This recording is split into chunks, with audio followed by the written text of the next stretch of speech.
আসসালামু আলাইকুম। আমি এস এম কামরুজ্জামান, সহকারী শিক্ষক গণিত ও সাধারণ বিজ্ঞান Masud Rahman school and college, Nakchi, Sherekhani, Bogura. প্রিয় শিক্ষার্থীবৃন্দ, আশা করি তোমরা সবাই ভালো আছো। আমিও আলহামদুলিল্লাহ পরিবারের সবাইকে নিয়ে ভালো আছি। তো আজ আমরা নবম শ্রেণীর রসায়ন নিয়ে আলোচনা করব। রসায়নের যে পঞ্চম অধ্যায়ের নাম হলো রাসায়নিক বন্ধন।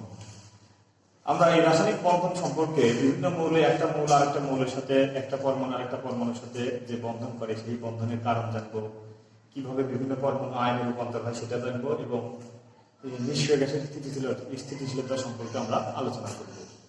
শুরুতে আমরা জানি যে নিষ্ক্রিয় গ্যাস যে কয়টি, নিষ্ক্রিয় গ্যাস আমরা সবাই জানি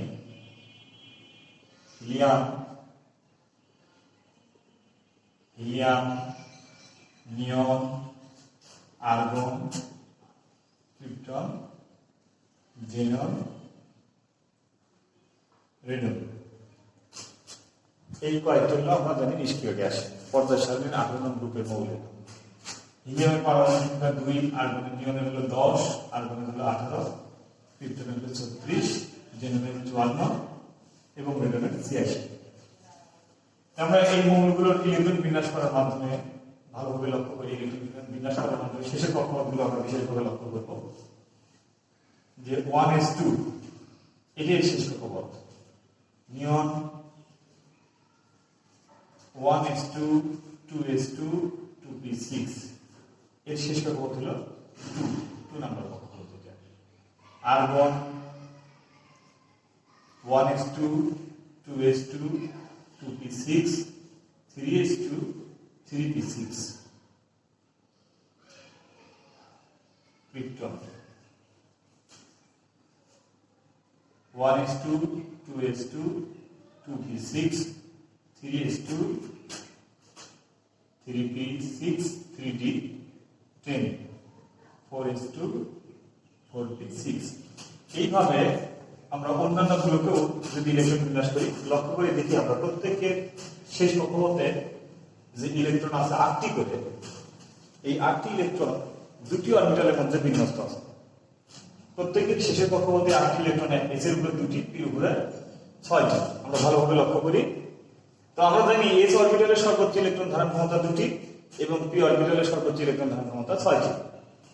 প্রত্যেকটারই দেখো সর্বশেষ কক্ষপথে যে অরবিটাল গুলো আছে, এই অরবিটাল গুলো ইলেকট্রন দ্বারা পূর্ণ আছে। তাহলে এই মৌলগুলো ইলেকট্রন কখনো বর্জন বা গ্রহণ করার কোনো প্রয়োজন হবে না এবং করতেও পারে না।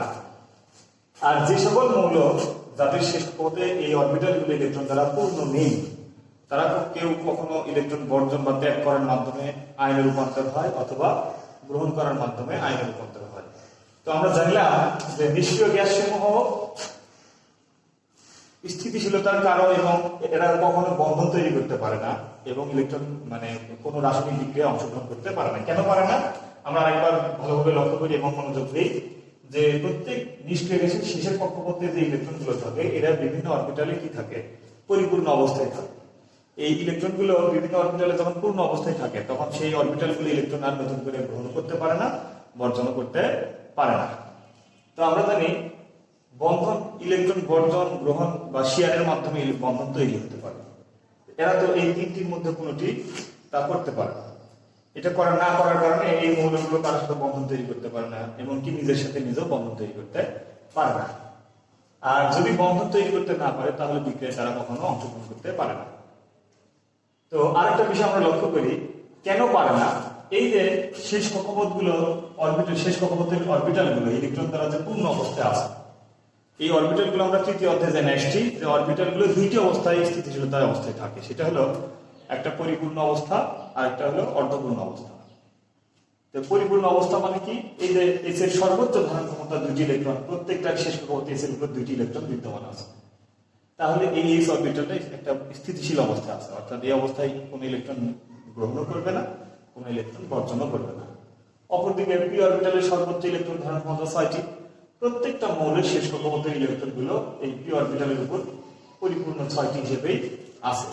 এই 6টি থাকার কারণে পি অরবিটালটা স্থিতিশীলতায় আছে। অর্থাৎ স্থিতিশীল অবস্থা হলো যে অবস্থায় ইলেকট্রন পূর্ণ থাকে, ইলেকট্রন গ্রহণ বা ত্যাগ বা বর্জন কিছু করতে পারে না। এই অবস্থার নাম হলো স্থিতিশীল অবস্থা।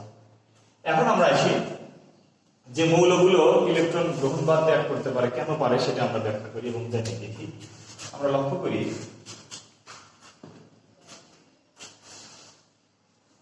1 নং গ্রুপের যে ক্ষার ধাতু সমূহ আছে তাদের মধ্যে যে কোনো একটিকে আমরা নিতে পারি। যেমন আমরা মনে করি সোডিয়াম, পারমাণবিক সংখ্যা 11 আর ইলেকট্রন বিন্যাস হলো 1s2 2s2 2p6 3s1। আমরা লক্ষ্য করি শেষ কক্ষপথ হলো 3 অরবিটাল, 3 নং কক্ষপথ, যেটা অর্থাৎ 3s অরবিটালের শেষ কক্ষপথে ইলেকট্রন আছে আমরা লক্ষ্য করলাম একটি, সেই একটি আছে 3 নং কক্ষপথে। আমরা এর আগে জানি 3 নং কক্ষপথে মোট ইলেকট্রন ধারণ ক্ষমতা সর্বোচ্চ 18টি এবং অরবিটাল আছে 3টি, s p d। তো আমরা দেখলাম এখানে s এর যে কটি তার মধ্যে s এর সর্বোচ্চ ইলেকট্রন ধারণ ক্ষমতা 2টি, কিন্তু এই মৌলটির আছে একটি, তাহলে অরবিটাল কিন্তু স্থিতিশীল অবস্থায় নেই। তো পি অরবিটালের ধারণ ক্ষমতা 6টি, সেখানে একটিও নেই। সেই কারণে এই সোডিয়াম কি করে নিকটবর্তী মানে একটি ইলেকট্রন ত্যাগ করার মাধ্যমে আমরা লক্ষ্য করি 2 নং কক্ষপথে s এর উপরে 2 p এর উপরে 6 অর্থাৎ পরিপূর্ণ অবস্থা আছে। যদি কোনো উপায়ে সোডিয়াম এই শেষের কক্ষপথের ইলেকট্রনটি কোনো পরমাণুকে দান করে অথবা ত্যাগ করে, তাহলে এই সোডিয়াম পরমাণু একটা স্থিতিশীল অবস্থায় মানে পরিবর্তিত হয়, যেটা আমরা এর আগে দেখলাম যে নিয়নের 2 8 ছিল। তো আমরা এই সোডিয়াম তখন কি করে একটা ইলেকট্রন ত্যাগ করার মাধ্যমে সোডিয়াম আয়নে রূপান্তর হয়। এই অবস্থার নাম হলো পরমাণু, এই অবস্থার নাম হলো আয়ন। তো পরমাণু থেকে আয়ন এমনি হয় না, ইলেকট্রন ত্যাগ করার মাধ্যমে আমরা আয়ন পেলাম। আয়ন 2 প্রকার। তার আগে আমরা আরেকটা উদাহরণ হিসেবে মানে একটা দেখি, লক্ষ্য করি যে আমরা যে ক্লোরিনের কথা বলি, ক্লোরিন 17 এর ইলেকট্রন বিন্যাস হলো 287 অর্থাৎ 1s2 2s2 2p6 3s2 3p5। এটা হলো শেষ কক্ষপথ। আমরা লক্ষ্য করি যে এখানে শেষ কক্ষপথে পির উপর যদি 6টি ইলেকট্রন থাকতো, তাহলে এস এবং পি উভয়ই স্থিতিশীলতা অর্জন করতো, অর্থাৎ স্থিতিশীলতা অবস্থায় থাকতো। এই ক্ষেত্রে যদি এর থাকতো, এই ক্ষেত্রে যদি এর সোডিয়ামের ন্যায় যদি এর আগের কক্ষপথে স্থিতিশীলতা অবস্থায় আছে, যদি সেটা গ্রহণ করে, তাহলে এই 5টি ইলেকট্রনকে কি করতে হবে? ত্যাগ করতে হবে। অপরদিকে যদি কোনো পরমাণু থেকে একটি ইলেকট্রন গ্রহণ করে, তাহলে এই 5 এর জায়গায় হবে 6।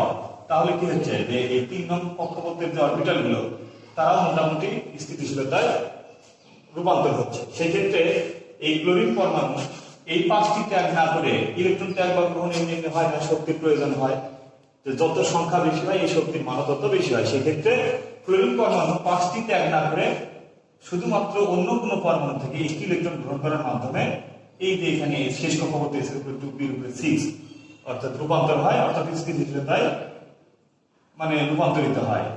এর ফলে এই ক্লোরিন পরমাণু একটি ইলেকট্রন গ্রহণ করার মাধ্যমে ক্লোরিন আয়নে রূপান্তর হয়। এখানে হলো ক্লোরিন হলো পরমাণু,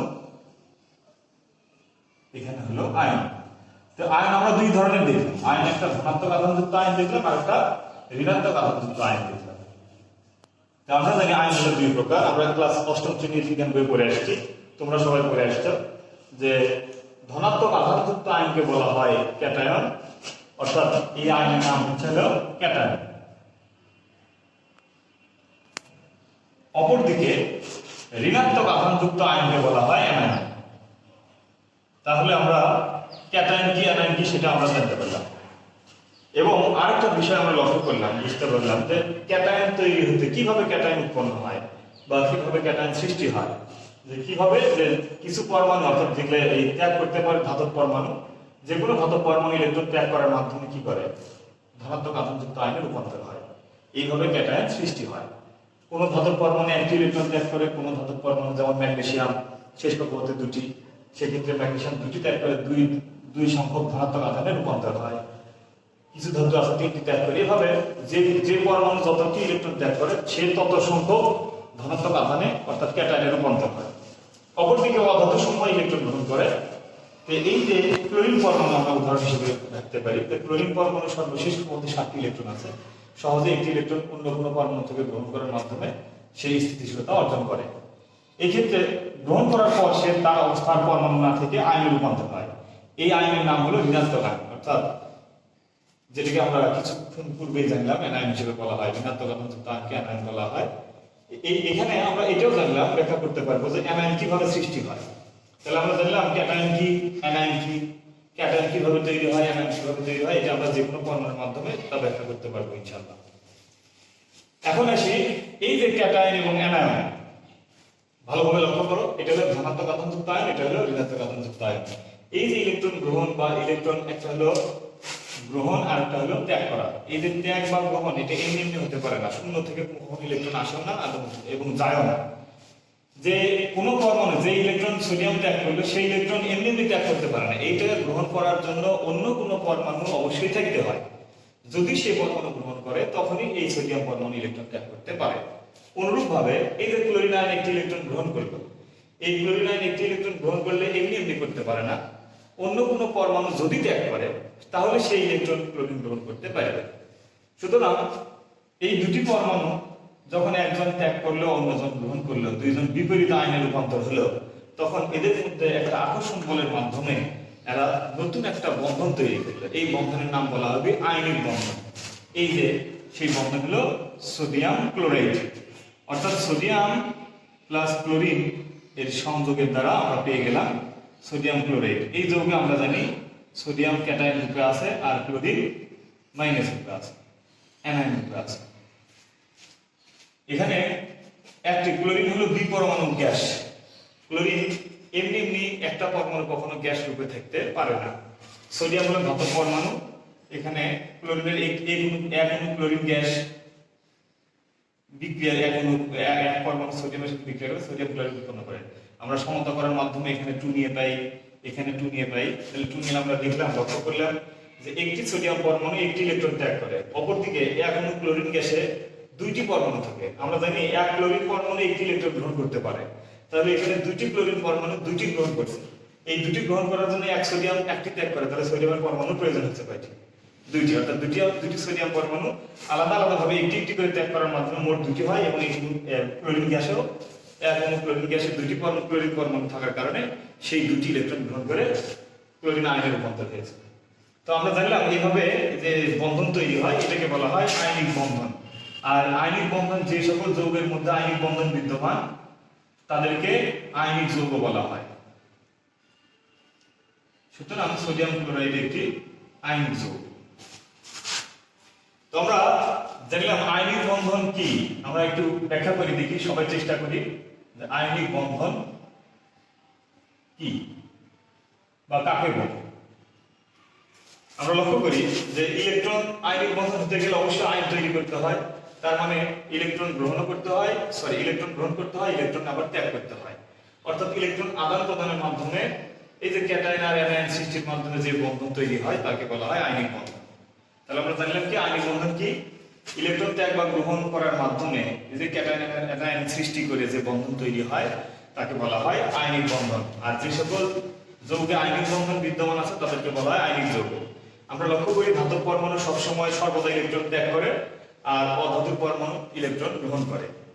আয়নিক বন্ধন তৈরি হতে অবশ্যই এক পরমাণুকে ইলেকট্রন ত্যাগ করতে হবে, অপর পরমাণুকে অবশ্যই ইলেকট্রন গ্রহণ করতে হবে। সুতরাং বলা যায় যে আয়নিক বন্ধন তৈরির ক্ষেত্রে অবশ্যই একটি ধাতুর পরমাণু থাকে, অপরটি অধাতুর পরমাণু থাকে। তাহলে আয়নিক বন্ধন তৈরি করলে অবশ্যই কখনো ধাতু ধাতু বন্ধন তৈরি করতে পারে না, কখনো অধাতু অধাতু আয়নিক বন্ধন তৈরি করতে পারে না। আয়নিক বন্ধন তৈরি করতে হলে অবশ্যই একটি ধাতুর পরমাণু থাকতে হয়, অপরটি অধাতুর পরমাণু থাকতে হয়। তো আমরা এইভাবে আরো ব্যাখ্যা করি, তোমরা একটু বাসার কাজ লিখে নাও। যদি আগামী ক্লাসে তোমাদের এই প্রবলেমগুলো আবার আমি বুঝে দেবো ইনশাআল্লাহ, তবে তোমরা বাসায় প্র্যাকটিস করো যে লিথিয়াম ও ফ্লোরিন এর বন্ধন কৌশল বর্ণনা করো। অথবা ক্যালসিয়াম ও অক্সিজেনের মধ্যে কি ধরনের বন্ধন বিদ্যমান